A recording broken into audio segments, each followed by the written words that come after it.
What did the robber look like? He looked like her dad. Help me, my wife's dead. Is she breathing at all? Nothing?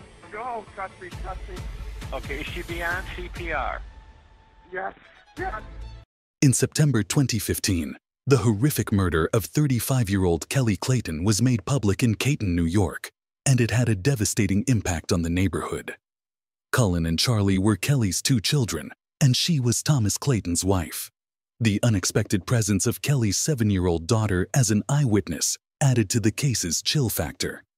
The tragic incident revolves around Thomas Clayton, a Binghamton native who spent 4 seasons with the Elmira Jackals hockey team. He joined the Jackals as a forward late in their 2nd season, right out of Niagara University, where he played hockey for 4 seasons, from 1998 to 2002. Just like when you're a little kid and you get so mad you just want to fight, you know? After retiring from hockey, Clayton owned a business franchise, Paul Davis Emergency Services of the Southern Tier, a fire and water damage restoration firm. Clayton later became a project manager at ServPro, a similar franchise owned locally by his longtime friend and fellow Binghamton native Michael Beard. Beard was a laborer who lived in Elmira Heights. He worked for Clayton at Paul Davis and also worked for a time at ServPro. Beard also rented an apartment in the village of Elmira Heights that was owned by Clayton. Beard was familiar with the layout of Clayton's home in rural southeastern Steuben County, as Clayton often had him over to do odd jobs around his property. Kelly Clayton, the victim and wife of Thomas Clayton, was found dead on September 29, 2015. After receiving a 911 call, local officials discovered Kelly dead from a beating in the kitchen of her own house at 2181 Ginnan Road. "Help me, my wife is dead. Is she breathing at all?" "Nothing." "Okay. Is she beyond CPR?" "Yes." Thomas Clayton, Kelly's husband, reported that he had arrived home from a poker game and discovered her body on the kitchen floor. It was Thomas Clayton who dialed 911. 2 Steuben County police officers had to go through a horrific crime scene after making the 911 call. Something that looked too horrible to be true was captured on camera by a police officer wearing a body cam. It turned out to be Kelly Clayton's corpse. After bringing the children to the neighbor's house, Thomas called 911 again. How you doing? I'm okay. What's going on? I'm the neighbor. He Okay. just came and got me out of bed. He's right in the house. Okay, what happened? His wife is in. Anybody else in the house, Tom? Just you? Oh, I got the kids at the neighbor's house. Okay, where's she at? Tom, where were you when this all went down? Playing poker with my buddies. Okay. She was home alone? I came home and my daughter said there was a robber in the house and she saw them. Let me see your hands real quick, man. You ain't hurt or anything? Okay, good. Okay. Upon entering Clayton's home, Deputy Swan discovered Thomas kneeling. They conversed briefly, but Thomas was unable to explain what had occurred or what the officer was about to witness. Nobody tried CPR. Kelly had already passed away according to the paramedics who arrived. Oh, she got blood on the wall, blood on the steps. Looks like she was attacked in bed. There's blood all over. She's been dragged. Blood on the wall. Blood with a hole in the wall. Looks like a face plant into the wall. The entire house was filled with violence. The attack appeared to be well documented by the damage and blood splatter. Kelly would have been in bed in the upper bedroom when there was first a commotion. There were broken objects scattered all over the upstairs hallway and frames that had been smashed to the ground. It appeared that the wall at the foot of the staircase had been struck with a heavy blow because of the large dent in it. Kelly was discovered in the lower-level kitchen after a blood trail from the bedroom extended all the way there. Although the murder weapon was not found right away, Chill out there, man. Let me see your hands real quick, man. You ain't hurt or anything? Okay, good. Okay. Here, I want you to have a seat. You don't need to see that anymore, okay? Just take some deep breaths, okay? I know, yeah. Just take some deep breaths and stuff. Just try to stay calm. Pass out. Well, sit down then. Come on over here and sit down. the residents were carefully searched to make sure that nobody, not even the invader, was still inside. When further responding Steuben County Sheriff Department officers arrived, A few crucial elements became evident right away as the officer processed the situation in front of them. No signs of forced entry were present. Got a crime scene here, possible homicide. Nobody's going in right now. We got to clear this house. Just cover me. I'm going to go upstairs. I got to go up and clear it. They're over here. The kids' rooms are over here. There's blood in the kids' room. Okay, kids' rooms. This one's clear. Trying not to step on anything. Okay, clear. Let's get the hell off this. House is clear. I got a female, mid-30s, early 40s, completely beaten in. Husband's story right now. Kids were home with mom. Husband's claiming he was out playing poker. Came home. Kid said, "Daddy, there was a robbery." Yeah, there's blood all over. She's been dragged. In reality, the house's tour came to a stop at the garage, where an intact side door was sitting wide open. The appearance of a break-in was not present. Thomas Clayton's habitual gambling was evident in the abundance of cash in the house, yet his safes remained unopened. Responding law enforcement officials thought they were dealing with a murder case. When Tom held his hands up to the cops, there were no wounds on display, nor was there any blood on him anywhere. Want to make sure there's no forced entry anywhere else. Want to make sure there's no forced entry anywhere else. I didn't see any. Did you see any? I didn't see any when I was in there. I'm wondering if he had a domestic with her. She face planted. Yeah. But boom. Then he puts her out in the kitchen. In her face, you can see how her face is beat in. Suspect? Husband. I didn't see any. Did you see any? I didn't see any when I was in there. I'm wondering if he had a domestic, whether she face planted. Yeah, but boom. Then he put her around the kitchen. In her face, you can see how her face is beat. As responders arrived, the area was bustling with increased action. Within an hour, as night gave way to a rainy dawn, K9 units searched the home and its environs, directing teams to a pond at the back to collect evidence. The pond was first skimmed and then emptied. Several agencies were brought into the case, with Captain Eric Tyner serving as the lead investigator. Leading the charge was the Steuben County Sheriff's Office, and Tyner oversaw the extensive investigation that was especially important for the town of Cannes. Through interviewing Kelly's friends and family, they discovered that she was having trouble with her husband, Thomas Clayton, and had been thinking about getting a divorce. Thomas was taken in for questioning that day, but there was also one other crucial witness that investigators needed to speak with. 7-year-old Charlie and her little brother Cullen were both at home at the time of the attack, although it is believed that Cullen was not directly exposed to what had occurred. Charlie, the sole witness to her mother's murder. There was blood everywhere. Okay. On my door, on the floor, not on the carpet though. And I thought she was dead when she was laying on the ground. And Daddy was out playing cards. We were basically alone for like 20 minutes. Then he came home and he was like, "Oh my God." Because he saw my mom on the floor with blood all over. Okay. Told the investigators that she had seen a man hurting her mom while her mom told her to run away. Charlie did run, but not out of the house. She ran to her brother's room to protect him. Later, she went to her mother and hugged her leg. She described the assailant as having eyes like her dad. There was blood everywhere, she said. Can you tell me what he looked like? Like, he was wearing jeans, a black long sleeve shirt, and a mask. Okay. What did the robber look like? He looked like my dad. And why do you say that? How did he look like your dad? The mask and his jeans. How about the size of him? Was he a big guy or was he a little guy? The size of my dad. Did the robber say anything? He probably didn't say anything because what if it was my dad? He could recognize his voice. On my door, on the floor, not on the carpet though. I thought she was dead when she was laying on the ground, and Daddy was out playing cards. We were basically alone for like 20 minutes. Then he came home and he was like, "Oh my God," because he saw my mom. Steuben County Sheriff Jim Allard said he knew he needed to bring in a child forensic investigator to help talk to the girl about what happened.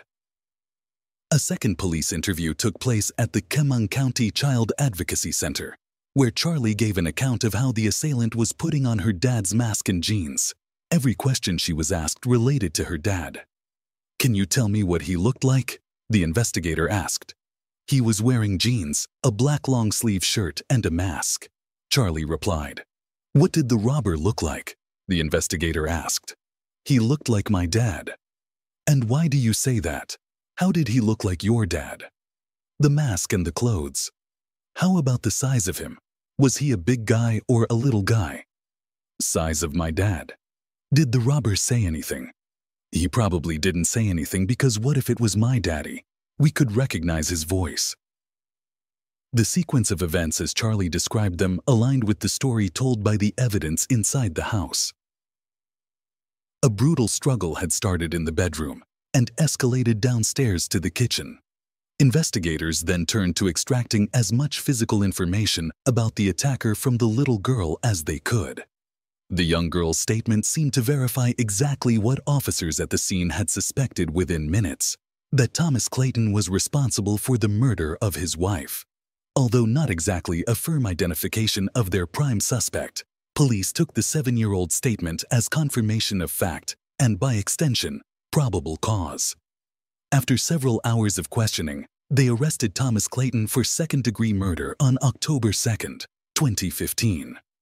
Despite the arrest, the investigation continued. There were a lot of missing pieces, and central among them was a motive for Thomas wanting his beautiful wife and the mother of his children dead. Close friends of the couple related the same perspective. They appeared to be happy and very much in love. Kelly, after 10 years and 2 children, regularly spoke of how lucky she was in her marriage and grateful to have found such a great catch as a husband. It was Kelly's 16-year-old niece who first told investigators that there was another side to Thomas Clayton. The teenager had spent the summer working for Thomas Clayton at ServPro, and during that time, she said Thomas spoke to her about the state of his marriage. He said he was not in love with his wife.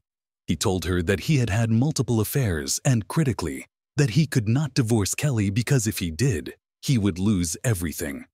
Then, of course, there was the life insurance taken out on Kelly, which was doubled in the months leading up to the murder to a potential payout of $1 million to Thomas. As more of Thomas's friends and colleagues were questioned, a similar story emerged. Many women claimed that they had had a sexual relationship with Thomas and that he complained to them about his wife. He called her lazy, ungrateful, and a Jew __. These relationships were verified, and cell phone records indicated that even as Thomas was exchanging seemingly loving text messages with Kelly only a few days before her murder, Steuben County Sheriff's investigators had what they assessed as a domestic dispute gone too far. They had an eyewitness describing a masked man resembling their suspect, and they had both personal and financial motives for Thomas Clayton. As Thomas Clayton was interrogated, he told police he was at a friend's house for a weekly poker game, an alibi corroborated by others with him that night. But information came yet again from the young niece of the Claytons. She told the police that there was one man named Michael Beard who had worked at ServPro for Thomas while she was there in the summer, but had recently been fired. Investigators learned that Michael had been fired at ServPro by Thomas after working at his first company, but had just been fired about a week and a half prior. Michael was found to have stolen items from people's homes while performing remediation work, and co-workers complained that he had been drinking on the job.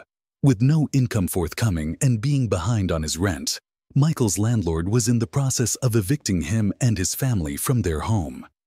In a cruel twist of fate, Michael's landlord was also his former boss, none other than Thomas Clayton. Michael was brought in for questioning and asked about his feelings towards Thomas. He claimed he had no ill will toward his former employer. On the contrary, Thomas had repeatedly sought to get him to work both at his companies and doing odd jobs at his house. Kelly had been kind to him and his coworker. She had made them lunches while at the house and had even gifted Michael hand-me-down clothing from Charlie for his daughter. Following the interview, the police had no outstanding concerns about Michael Beard. He was free to go. That was after his first interview. Perceptions changed rapidly after investigators spoke with Michael's wife, Holly. He also took a polygraph test and failed. Also, investigators learned that a woman said Thomas asked to borrow her cell phone to make a call just 90 minutes before he got home to find his wife's body. That call was placed to Beard around 10:50 p.m. according to police. Beard's partner told police that the couple was fighting that night, and Beard left around 11:30 p.m. and returned about an hour and a half later. Michael was interviewed, however, it wasn't recorded. Reports later described how Michael was confronted by the investigators and compelled to give a full confession. He admitted that he went to Clayton's house that night with the intention of burning it down. He had a set of keys to the house, used these to enter the side door of the garage, and made his way inside. There were gas canisters already in the garage. He planned to use these to set the house ablaze. But when he got there, he surprised Kelly in the bedroom, and the subsequent altercation and bloody fight scared him, causing him to lose his nerve. Following the struggle, he left her on the kitchen floor and rushed from the house back to his vehicle without setting the fire. The case became tense as Michael Beard got arrested. Michael Beard's DNA was found inside the house. Swabs taken from bloodstains on the doorway to Charlie's room indicated that Michael was there at the time of the murder, as his confession claimed. He was also able to outline to the police where they could locate the murder weapon and other items connected to the attack. Police searched in a covert on East 14th Street at the Elmira Heights HSE head border for a few hours. They used what looked like a metal detector in the area.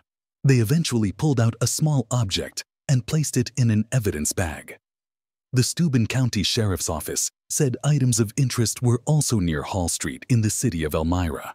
Regarding the case, information on what was found at both locations was not released. However, authorities located the yellow handle of a mall in the bush just off the roadside of State Route 225, where Michael had thrown it out of the window of his vehicle after fleeing the scene. The handle matched a piece found inside the house amidst the bloody murder scene. Michael's co-worker, who had worked with him on Clayton's property, identified the handle as belonging to a mall that had broken one day prior when they were both at the house in Elmira Heights. The state police were able to dig up a bag full of Michael's clothing from a swampy location, and these items tested positive for containing Kelly's blood. Keys to the house were retrieved from a shallow creek. Michael's detailed confession was further supported by his recruited accomplice, a man named Mark Blanford. Mark claimed he did not know what was going to transpire that night when Michael came to pick him up from his house. He said he had been drinking and was instructed to be on the lookout outside the house while Michael did something inside. Michael picked him up in a maroon truck and they drove out to the house in Conklin. Mark watched while Michael retrieved something, a pipe-shaped object, from the back of the vehicle. He was gone for some time, but when he returned, he was visibly shaken and out of breath. There was little doubt that the masked man who killed Kelly was Michael Beard and not her husband, Thomas. However, upon hearing of Kelly's murder, Linda Miller, known as Lucky in their poker circle, recalled a curious detail from the night that Kelly died. Thomas had requested to use her phone that evening around 11 p.m. He claimed that his cell phone was left sitting in his van so he could use hers alone. This was a small favor, but what raised red flags for Linda was what she pieced together afterward. Despite hearing Thomas muffle a conversation on her phone in the adjoining room before returning it to her, she found no history of a call being placed on her phone at that time. Whatever number Thomas had dialed, he promptly deleted it. Adding to Linda's suspicions was the shared observation made by the other poker players that night that Thomas had, in fact, had his cell phone with him at the table all night. So why lie to Linda? Linda's call records showed that Thomas dialed 2 numbers from her cell phone. The first was a fax machine, which was a single-digit variation of Michael Beard's phone number. The second call was connected to Michael Beard. Investigators conducted extensive forensic analysis of the crime scene, including analyzing blood spatters and prints found at the home. Further investigation revealed that Clayton had hired Beard to carry out the murder. They had communicated through texts, calls, and emails, and on the day of the murder, Clayton had purchased a throwaway phone to use during the crime. Clayton had also made internet searches on how to hire a hitman. Michael Beard stood trial first. When he took the stand in his own defense, the top count of first-degree murder was applicable if the jury accepted that Michael was hired to commit the murder. During the prosecution, Michael Beard gave testimony that he had been hired by Clayton to carry out the murder and was paid $10,000 for his services. He also admitted to striking Kelly with a baseball bat while Clayton waited in the car outside the home. However, he recanted his confession and could no longer be used as a key witness in the case against Thomas. The state needed to show proof that Michael was hired by Thomas in some other way, but no money was ever exchanged. The $110,000 allegedly promised to Michael had never materialized. No incriminating conversations between the two men were ever overheard. Text messages between the two dealt with work-related topics, some of which were notably cryptic, but they did not confirm any agreement to murder Kelly.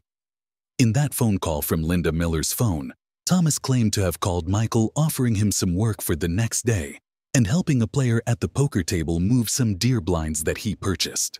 The prosecution called a former police officer who runs a business that uses software to aggregate data from multiple sources, such as GPS data, phone company records, and cell tower information, to track the whereabouts and movements of active cell phones at any given moment. Using that information, Rye made maps that depicted Beard's and Thomas Clayton's whereabouts on the days preceding the murder. Additionally, the information revealed that Michael departed his house just before 11 p.m. on September 28th, right after he received a phone call from Thomas during the poker game. GPS data also traced Thomas to a local business, M&M Auto, at about noon on the day leading up to the murder. He stopped in to use the business's phone, saying he was unable to get a signal on his cell phone. Records obtained from that business line showed a call to Michael placed at that time, which lasted just over a minute. Security footage from Michael's apartment building and the ServPro parking lot began to fill in the gaps. Thomas had arranged to switch vehicles the day before the murder. Another employee, Luca Tatal, the same worker who identified the murder weapon, showed up at Thomas's house on Saturday in his red pickup truck to collect a four-wheeler for a weekend event. On Monday, Thomas offered to swap trucks with Luca for the day. Thomas would unload the four-wheeler at home and return Luca's truck the following day. Instead of unloading it from his truck to Thomas's, ServPro surveillance footage conveniently revealed that Thomas had unloaded the four-wheeler at home, left the red pickup truck in the lot around 6 o'clock, and then driven a ServPro truck to the poker session that evening. Following Thomas's phone call, Michael Beard left his house, rode a bicycle that Thomas had bought him to the ServPro lot, picked up Luca's red truck, and drove away. After dropping off Mark Bradford shortly after 12:30 a.m., security footage once more revealed Beard's actions. Thomas's trial saw 75 witnesses and 400 pieces of evidence submitted by the prosecution, with 6 full weeks of testimony. It took the jury just 6 hours to reach a verdict. Thomas was convicted of first-degree murder. Thomas's defense team appeared shocked by the decision and continued to insist that no concrete evidence existed to link Thomas to a plot to hire Michael Beard. His lawyer pointed to his polygraph test, which showed he was telling the truth about not being responsible for Kelly's death. The murder of Kelly Clayton was a tragic and devastating event for her family and friends. She was a beloved mother, wife, and realtor, known for her kindness, generosity, and strong work ethic. Her family and friends were shocked and saddened by her senseless murder. In the aftermath of the murder, Kelly's family released a statement expressing their grief and requesting privacy. They wrote, "Our family is absolutely devastated by the loss of Kelly. She was a wonderful mother, an amazing wife, and a dear friend to so many. We appreciate all of the support we have received and ask that you please respect our privacy during this difficult time." Additionally, local community members and colleagues of Kelly's expressed their shock about her violent and brutal demise. They shared that Kelly was a respected and dedicated real estate agent for whom colleagues had high regard. They were devastated that she was taken away from them so abruptly. Since the conviction of Thomas Clayton and Michael Beard for the murder of Kelly Clayton, the family has not made many public statements. However, They did release a statement thanking the police and the prosecution for their efforts in bringing the perpetrators to justice. Overall, the family of Kelly Clayton has been deeply impacted by the murder, and they continue to grieve her loss. Her senseless death left a permanent mark on both her personal and professional communities. On February 23, 2017, Thomas was found guilty of first-degree murder and sentenced to life in prison without parole. He is serving his life sentence at Sing Sing Prison in Ossining, New York. Michael Beard was also found guilty of both first-degree and second-degree murder. He was sentenced to life in prison without parole and is serving time at Auburn Correctional Facility.